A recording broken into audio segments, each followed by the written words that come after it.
Blackridge Mile was an isolated stretch of road in rural Pennsylvania, a place locals avoided after sundown. It wasn't just the darkness or the endless woods pressing in from both sides, it was the stories. Travelers who drove the road at night spoke of hearing tapping on their windows, of seeing a pale woman walking barefoot along the shoulder, and of headlights that appeared behind them only to vanish seconds later. Most dismissed the tales as urban legends, until November 12, 2014, when a 23-year-old college student named Ethan Markham disappeared there. His abandoned car was found idling, driver's door open, headlights pointed into the forest. 3 days later, Ethan's older sister, Laura, returned to Blackridge Mile to search for him herself. Police told her not to, search teams had found nothing, and the woods were too dangerous, but she insisted.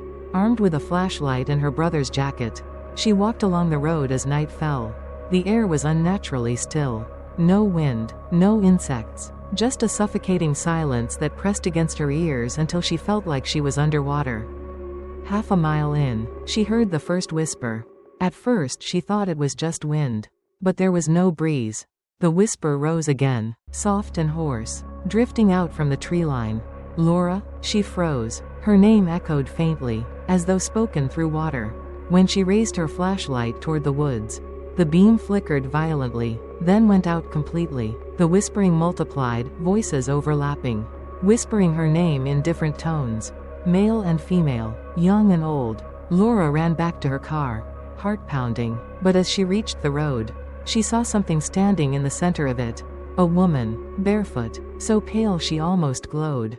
Her head hung at an unnatural angle, hair matted to her face like wet seaweed. Laura called out, asking if she needed help. But the woman didn't move.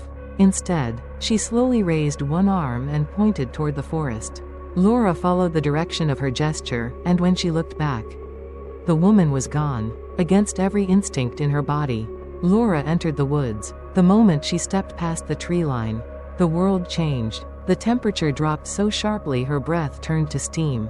Her phone lost signal, and the whispering returned, softer now, almost pleading. Help him, find him. Branches snapped behind her, leaves rustled, but when she spun around, nothing moved, yet she felt watched, surrounded by dozens of unseen eyes. 20 minutes in, she found something torn and dirty hanging from a low branch, her brother's flannel jacket. The fabric was soaked and smelled like river water. Beneath it lay footprints, bare footprints, leading deeper into the woods. They didn't look like Ethan's. The toes were pointed inward, twisted as though the walker had broken their feet long ago.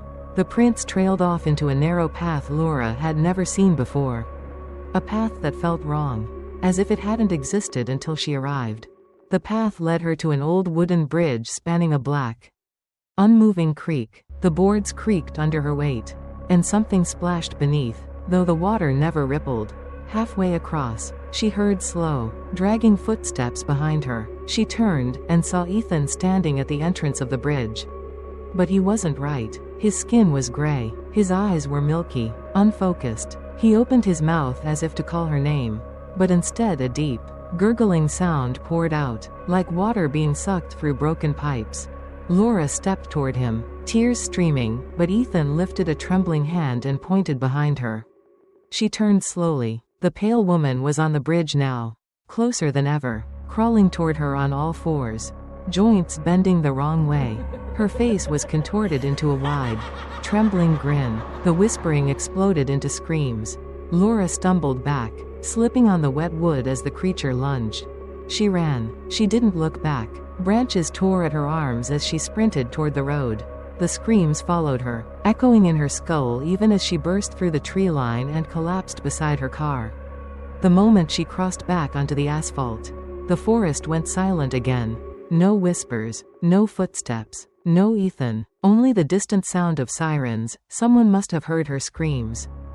Laura survived, but she was never the same.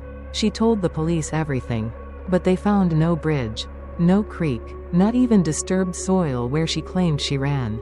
Ethan was never found. Today, she warns anyone who will listen, Blackridge Mile takes people.